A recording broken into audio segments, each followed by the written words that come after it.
Phone చేసినప్పుడు కూడా ఆయన ఏదో ఒక స్థలంలో వాడబడుతున్నటువంటి మంచి సేవకులు, వారిని బట్టి కూడా చాలా సంతోషిస్తూ ఉంటాను. అలాగే మోయసాయి గారు, చిన్నయ్య గారు, రతన్ రాజు గారు కూడా వారి కూడా పరిచర్యలో ఉంటున్నారు. వారిని బట్టి కూడా ఎంతో సంతోషిస్తూ ఉన్నాం. దేవుడికి స్తోత్రం, హల్లెలూయా. వారి కుటుంబం, వారి సిస్టర్స్ కూడా పరిచర్యలో ఉన్నారు. వారిని బట్టి కూడా ఎంతో సంతోషిస్తూ ఉంటాను.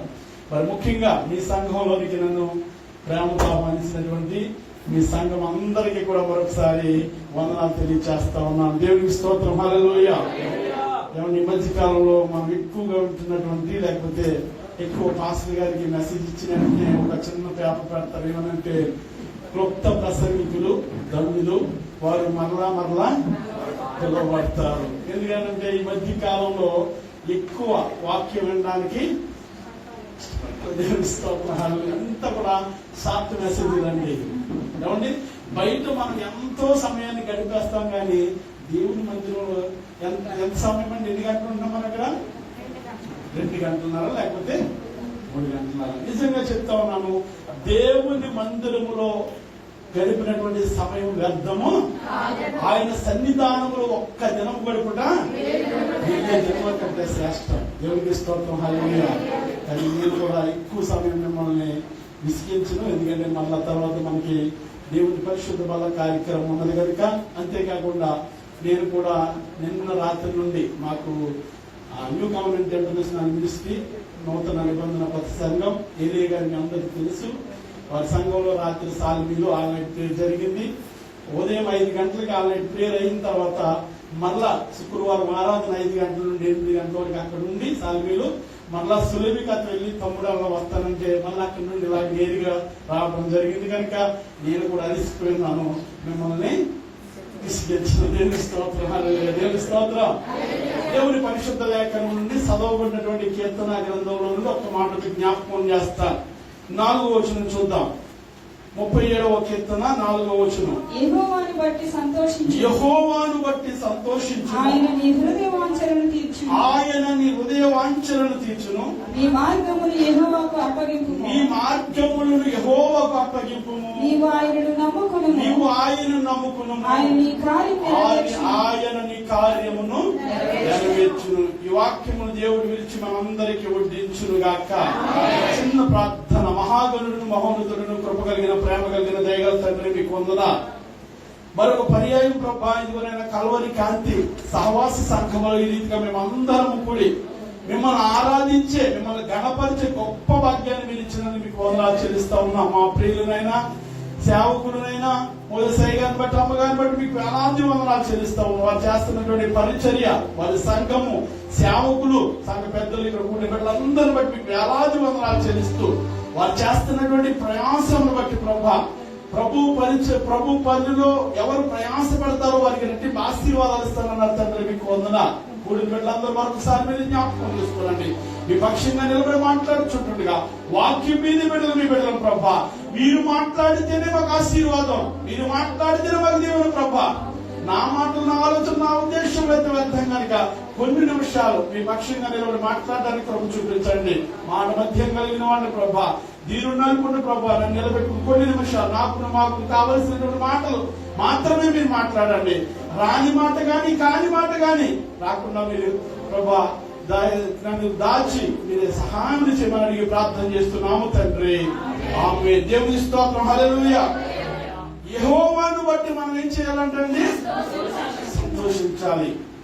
దేవుడు ఇంత గొప్ప అవకాశం దేవుడు మనకి ఇచ్చినందుకు ఆయనను బట్టి మనము సంతోషించే వారిగా మనం ఉండాలి. దేవుని మందిరంలో ఉన్నటువంటి మనము, ఈ కీర్తనకారుడు రాస్తున్నటువంటి మంచి మాటలు, చాలా మంచి విషయాలు తెలియజేస్తా ఉన్నాడు. చాలా సార్లు మనం ఏం చేస్తామంటే చెడ్డవారిని చూసి మనం ఏం చేస్తామండి? పడతా ఉంటాం. ఎలాగంటే ఎలా పడతా ఉంటామంటే, అయ్యా నీ మందిరంలో ఎంతో నీతిగా ఉంటా ఉన్నాను, అయ్యా నీ ఎంతో భయభక్తులు కలిగి జీవిస్తా ఉన్నాను, అయ్యా నీ మందిరంలో క్రమముగానే వస్తా ఉన్నాను, అయ్యా నీ అందే భయం కలిగి నేను జీవిస్తా ఉన్నాను, అయినప్పటికీ ఎప్పుడు చూసినా నేను ఇలాగే ఉన్నాను. చెడ్డవారు అయితే వాళ్ళు ఏం చేస్తా ఉన్నారని గొప్ప అభివృద్ధి పొందేస్తా ఉన్నారు ప్రభా, గొప్ప బిల్డింగ్లు కట్టేసుకుంటా ఉన్నారు ప్రభా, నాకంటే వెనకొచ్చారు వాళ్ళు మంచి మంచి బంగారం కొనేసుకున్నారు ప్రభా, నాకంటే వెనకొచ్చారు వారికి మంచి మంచి జీతాలు ఉన్నాయి ప్రభా. చెడ్డవారిని చూసి మనం ఏం చేస్తామంటే వాళ్ళు నా ఎంత మంచి వాళ్ళు కాదు, వాళ్ళు నేను ముందు నీతిగా లేరు, వాళ్ళు నేను చేస్తున్నటువంటి మంచి పనులు చేయట్లేదు, అయినప్పటికీ కూడా వాళ్ళు ఏం చేస్తున్నారండి గొప్ప ఆశీర్వాదకరంగా ఉన్నారని మనము అనుకుంటాం. అందుకని కీర్తన రాస్తారు ఏమన్నాడంటే, ఇంకా చాలా మంది మాటలు ఉన్నాయి, వారు కొంతసేపు కనబడి అందులో మాయమైపోతారు. దేవుని స్తోత్రం హల్లెలూయా. ఎవరైతే దేవుని యందు భయభక్తులు కలిగి ఉంటారో నీవు నీ లోగిట ఫలించే ద్రాక్షవల్లి ఉంటుందంట. నీవు కష్టపడిన దాన్ని నీవు అనుభవించగలుగుతావు. దేవునికి స్తోత్రం హల్లెలూయా. చాలా మంది సంపాదిస్తారు, చాలా మంది మిద్దులు కట్టేస్తారు, మేడలు కట్టేస్తారు, వాటిని అనుభవించలేదు.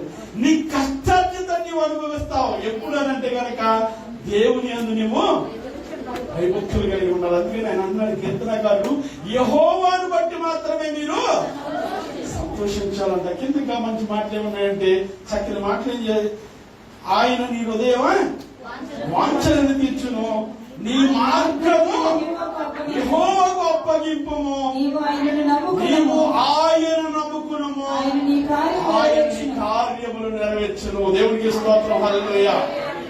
మన మార్గాన్ని ఎవరికి అప్పగించాలంటే దేవునికి అప్పగించి, అయ్యా నీవు మాత్రమే చేయగలదు ప్రభువాని, నీవు మాత్రమే నా కార్యం సఫలం చేయగలిగినటువంటి దేవుడు అని దేవుని మీద ఆధారపడి, దేవుని మీద ఆశ కలిగి, దేవుని మీద మాత్రమే ఆనుకుని మనం ముందుకు వెళ్తే ఆయన మన కార్యాలను ఏం చేస్తారంటండి, ఆయన సఫలపరిచే దేవుడే గాని విఫలపరిచే దేవుడు కాదండి.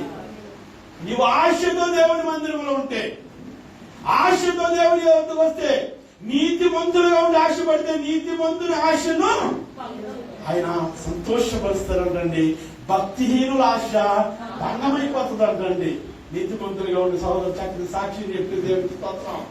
నిజంగా సాక్ష్యమును బట్టి దేవుడి మీద నమ్మకంగా పెడి ఉంటే కనుక, దేవుని యందు భయభక్తులు కలిగి ఉంటే, ఆమె ఎందుకైతే ఇంకోటి దేశం వచ్చిందో బిడ్డల విషయంలో, లేకపోతే చక్కని కుటుంబంలో కొన్ని కొరతల నిమిత్తం సహోదరి దేశం వచ్చింది, దేవుని మీద ఆధారపడి పనిచేస్తే దేవుడు తప్పకుండా బిడ్డ జీవితంలో గొప్ప కార్యాలు ఆమె ఏం చేయాలంటే ఆమె మార్గము దేవునికి అప్పగించాలి. దేవా నీవు మాత్రమే నా దేవుడు ప్రభా, నీవు మాత్రమే కార్యం చేయగలిగినటువంటి దేవుడు ప్రభా అని ఎప్పుడైతే ఆమె దేవునికి అప్పగిస్తుందో దేవుడే అద్భుతంగా కార్యాలు చేస్తాడండి. దేవునికి అసాధ్యమైనది సమస్తము చేయగలిగినటువంటి మంచి దేవుడు ఎప్పుడు చేస్తాడంటే మన మార్గాన్ని ఏం చేయాలండి ఆయనకు అప్పగించాలి. ఆయన ఎలాగంటే ఆయన మా మార్గాలకు అడ్డు వచ్చి నువ్వు నా మార్గంలోకి రా అని మనల్ని ఇబ్బంది పెట్టడు. కానీ ఆయన ఎంత మంచి దేవుడు అంటే నీ హృదయం అనే తలుపునంత ఉండి తట్టుచున్నాడు. నీవు తీస్తేనే నీ హృదయంలోనికి ఆయన వస్తాడు. మనకు కూడా సాధారణంగా మన ఇంటి దగ్గర మనం ఉన్నాం అనుకోండి, ఎవరైనా మంచి వ్యక్తి వస్తే తప్పకుండా డోర్ కొట్టి మనము ఆహ్వానిస్తేనే వారు లోపలికి వస్తారు. అదే అన్యాయస్తుడు లేకపోతే మంచివాడు కాదు చెడ్డవాడు అయితే ఏం చేస్తాడంటే డోర్ తీసుకుని వచ్చేస్తాడు. మన దేవుడు అలాంటి చెడ్డవాడిగా దేవుడికి స్తోత్రం హల్లెలూయా. నీ పర్మిషన్ అడిగి నిన్న నీ హృదయంలోనికి రావడానికి ఆయన ఇష్టపడతా ఉన్నాడు. ఎప్పుడైతే నీవు ఆయనకి అప్పగించుకోగలుగుతావో అప్పుడు నీకు గొప్ప కార్యాలు చేస్తాడు. దేవుని స్తోత్రం. ఈ మధ్యాహ్న కాల సమయంలో ఒక సహోదరు గురించి కొన్ని విషయాలు క్లుప్తంగా నేను జ్ఞాపకం చేస్తాను. ఆవిడ జీవితంలో దేవుడు చేసినటువంటి మేలులు, ఒకవేళ ఈ రోజు ఈ స్థలంలో ఉన్నటువంటి మనము ఏ ఒక పరిస్థితిలో మనం ఉన్నామో, ప్రతి ఒక్కరికి భూమి మీద ఉన్నటువంటి ప్రతి ఒక్కరికి ఏదో ఒక సమస్యలతో ఉన్నాం. ఏదో ఒక బాధ, ఏదో ఒక చింత, ఏదో ఒక ఆశ, ఏదో ఒక కోరిక, ఏదో ఒకటి కలిగి ఉన్నాం. అయితే దేవుని మందిరంలోకి వచ్చి దేవుని మందిరంలో ఉంటున్నటువంటి మన జీవితాలని ఆయన సరి చేయగలిగినటువంటి దేవుడు. నీ హృదయ వాంఛలను ఎరిగినటువంటి దేవుడు ఆయన. మనం పై రూపాల్లో మాత్రమే మనం చూస్తామండి. పైకి చాలా బాగా కనిపిస్తూ ఉంటాం, మనం పైకి చాలా మంచి వారిగా మనం ఉంటాం. అయితే దేవుడు హృదయాంతరంగాన్ని కూడా పరిశీలన చేసి నీకున్న బాధ ఏంటో, నీకున్న కష్టం ఏంటో, నీకున్న శ్రమ ఏంటో, నీకున్న ఇబ్బంది ఏంటో, నీకున్న అనారోగ్యం ఏంటో, నీకున్న ప్రతి పరిస్థితిని కూడా తెలుసుకోగలిగినటువంటి మంచి దేవుడు ఆయన. ఆయన ఎలాంటి దేవుడు అంటే చూస్తున్నటువంటి దేవుడు. దేవునికి స్తోత్రం హల్లెలూయా. ఆయన ఎక్కడున్నాడయ్యా అంటే ఎక్కడ ఇద్దరు ముగ్గురు కూడి ఆయన నామాన్ని ఏకీవిస్తారు వారి మధ్య ఉన్నానంటాడు. అంతేకాకుండా స్తుతుల సింహాసనం మీద ఆయన ఆసీనుడై ఉన్నాడు. ఆయన మన మధ్య ఉన్నాడు. దేవుడికి స్తోత్రం, హల్లెలూయా. నీవు నేను మనస్ఫూర్తిగా అడగగలిగితే, నీవు నేను ఆశతో అడగగలిగితే, ఆశ కలిగినటువంటి ప్రాణాన్ని ఆయన ఏం చేస్తాడండి? తృప్తిపరిచే దేవుడు, తృప్తిపరిచే దేవుడు. నీవు ఉండవలసినటువంటి రీతిలో ఉండి, దేవుడికి నీవు ఇష్టరాలుగా ఉండి, దేవుడికి ఇష్టడిగా ఉండి అడిగితే దేవుడు తప్పకుండా ఆయన ఇస్తాడండి. ఇస్తానన్నటువంటి దేవుడు మాట తప్పనటువంటి దేవుడు. ఆయన ఎప్పుడు ఇస్తారంటే, నా యందు మీరు ఉండండి, నా యందు మీరు ఉండండి, అప్పుడు మీకు ఏది ఇష్టం అడగండి. దేవునికి స్తోత్రం, హల్లెలూయా. కాదు ప్రభువా మీరేమయ్యాను ఉండండి, అప్పుడు మేము అడుగుతాం అన్నట్లుగా మనం ఉంటాం. అది కాదు. ఎప్పుడైతే దేవుని మందిరానికి క్రమముగా వస్తూ, దేవుని యందు క్రమముగా వస్తూ, దేవుని మాటకు విధేయత కలిగి, దేవునికి తగినటువంటి మంచి జీవితాలు జీవిస్తూ, దేవునికి ఇష్టమైనటువంటి బిడ్డలుగా ఉంటే గనక, ఆయనకి ఇష్టలైనటువంటి బిడ్డలకు భూమి మీద ఏం కలుగుతుందండి? సమాధానం కలుగుతుంది. దేవునికి స్తోత్రం, హల్లెలూయా. ఆయనకి ఇష్టలైనటువంటి బిడ్డలుగా మనం జీవించగలిగితే, దేవునికి ఇష్టమైనటువంటి బిడ్డలుగా మనం జీవించగలిగితే, దేవుడు మన జీవితాల్లో గొప్ప కార్యాలు చేస్తాడండి. ఆయన చేసే కార్యాలు ఎలా ఉంటాయంటే, కంటికి కనబడవు, చెవికి అలాంటి అద్భుతాలు చేసే దేవుడు మన దేవుడు. దేవుని స్తోత్రం, హల్లెలూయా. అలాంటి ఆశ్చర్య కార్యాలు చేసే దేవుడు మన దేవుడు. అలాంటి మంచి దేవుడు మన దేవుడు. అలాంటిది ఆయన ఏమంటున్నాడంటే, నీ మార్గము నాకు అప్పగింపుము, అప్పుడు నీ కార్యములు నేను సఫలపరుస్తాను. ఏ ఒక ఆశతో దేవుని మందిరానికి వచ్చినా, ఏ అవసరత కలిగి దేవుని మందిరానికి వచ్చినా, నీకు ఎలాంటి పరిస్థితి అయినా నీ స్థితిగతులను కూడా మార్చగలిగినటువంటి దేవుడు ఆయన మన దేవుడు. మంచి దేవుడు అండి. ఎంత ఆశ్చర్యకార్యాలు చేస్తాడంటే, ఎక్కడో ఉన్నటువంటి గొర్రెలు కావాలని తీసుకుని ఎక్కడ కూర్చోబెట్టాడండి ఆయన? సింహాసనం మీద రాజుగా కూర్చోబెట్టినటువంటి దేవుడు అని మన దేవుడు. ఎక్కడో పరిగి ఏరుకుంటున్నటువంటి సహోదరుని తీసుకుని ఎవరిని పరిగి ఏరుకుంటుంటా? రూతమ్మ. దేవునికి స్తోత్రం, హల్లెలూయా. మన పరిసర ప్రాంతాల్లో మరి చాలా మందికి తెలుసు అనుకున్నా, పరిగెత్తడం తెలుసా అండి? ఇదివరకు ఎవరో ఒక ఆవిడ అడిగిందంటే, కోయిట్లు ఎంతకాలం 2 సంవత్సరాల నుండి వెళ్ళి ఒట్లు పండే చెట్లు ఏమని అడుగుతుంది. ఆవిడ ఒకప్పుడు కోతలు కోసింది, ఒకప్పుడు గుడుగులు ఉడిసింది, ఒకప్పుడు అన్ని పనులు చేసి వచ్చి 2 సంవత్సరాల నుండి వెళ్ళేసరికి ఒడ్లు పండే చెట్లు ఇవేనా అని అడుగుతున్నాను. దేవునికి స్తోత్రం, హల్లెలూయా. అయితే మనం అందరం చాలా సీనియర్లు నేను అనుకుంటా ఉన్నాను. ఎవ్వరికి కూడా మనలో గర్వం అనేది లేదని నేను నమ్ముతున్నాను. దేవునికి స్తోత్రం, హల్లెలూయా. కల్వరి కాంతి సహవాస సంఘం ఉన్న బిడ్డలందరూ కూడా, అంటే అన్నం అంతా పట్టుకుని చూడక్కర్లేదు కదండి. నేను అప్పుడే మీ మధ్యకి 4-5 సార్లు పైబడి వచ్చాను. మీ అందరినీ చూస్తా ఉన్నప్పుడు నిజంగా చాలా తగ్గింపు జీవితున్నారు. అలాంటి తగ్గింపు జీవితం ఉన్నప్పుడు దేవుడే గొప్ప కార్యాలు మన ఎడల చేస్తాడు. దేవునికి స్తోత్రం, హల్లెలూయా. అలాంటి మేలు, అలాంటి ఆశీర్వాదాలు, అలాంటి దేవుళ్ళు మనందరి కుటుంబాలలో దేవుడు దయచేయును గాక. దేవుడు గొప్ప ఆశీర్వాదాలు ఇస్తారండి. ఎప్పుడైనంటే దేవునికి మనం విధేయత కలిగి ఉన్నప్పుడు. దేవుని పరిశుద్ధ గ్రంథం నుండి క్లుప్తంగా కొన్ని మాటలు జ్ఞాపకం చేస్తాను. ఒక సహోదరి జ్ఞాపకం చేసి చూడండి. లూకా సువార్త 7వ అధ్యాయం మనందరం వింటున్నటువంటి వాక్యమే మరొకసారి జ్ఞాపకం చేస్తాను. 7వ అధ్యాయం 50వ వచనం. 7వ అధ్యాయం 50వ వచనం. అందుకాయన నీ విశ్వాసము నిన్ను రక్షించును, సమాధాన గలదానవై వెళ్ళమన్నాడు. దేవుని స్తోత్రం, హల్లెలూయా. దేవుని యొద్దకు వచ్చిన వారు విశ్వాసంతో వస్తే, దేవుని యొద్దకు వచ్చి వారు నమ్మకంతో వస్తే, దేవుని యొద్దకు వచ్చి వారు నా పని ఆయన చేస్తాడని నమ్మిని వస్తే, ఆయన ఏమంటారు తెలుసా? అమ్మా నీవు సమాధాన గలదానవైపోము. ఈ సహోదరుని కనుక మనం చూస్తే కనుక 37వ వచనంలో ఒక మాట ఉంటుంది.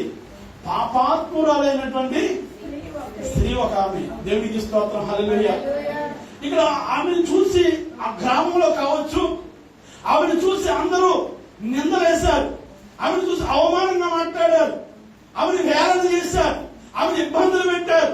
ఆమెకి ఏమాత్రం కూడా నెమ్మది లేదు, ఆమె జీవితంలో సంతోషం లేదు, ఆమె జీవితంలో సమాధానం లేదు, ఆమె జీవితంలో నెమ్మది లేదు, ఆమె జీవితంలో ఎంత మాత్రము కూడా స్థిరమైనటువంటి పరిస్థితిలో, ఆమె బాధలలో ఉన్నటువంటి స్త్రీ, ఆమె కష్టాలు ఉన్నటువంటి స్త్రీ, ఆమె శోధనలో ఉన్నటువంటి స్త్రీ. అలాంటి స్త్రీ యేసుక్రీస్తు ప్రభువు వారి దగ్గరికి వస్తే ఆయన ఏమన్నాడు తెలుసండి? మంచి మాట. అమ్మా ఏమన్నా చదవండి ఒకసారి. అందుకైన నీ విశ్వాసం నిన్ను రక్షించును. సమాధానము దేవునికి స్తోత్రం. హల్లెలూయా. అంటే విశ్వాసంతో దేవుని మందిరానికి వస్తే నమ్మకం. విశ్వాసం అంటే అండి నమ్మకం. విశ్వాసంతో దేవుని మందిరానికి వస్తే నీ స్థితి ఏదైనా కూడా, నీ పరిస్థితి ఏదైనా కూడా మనుషులు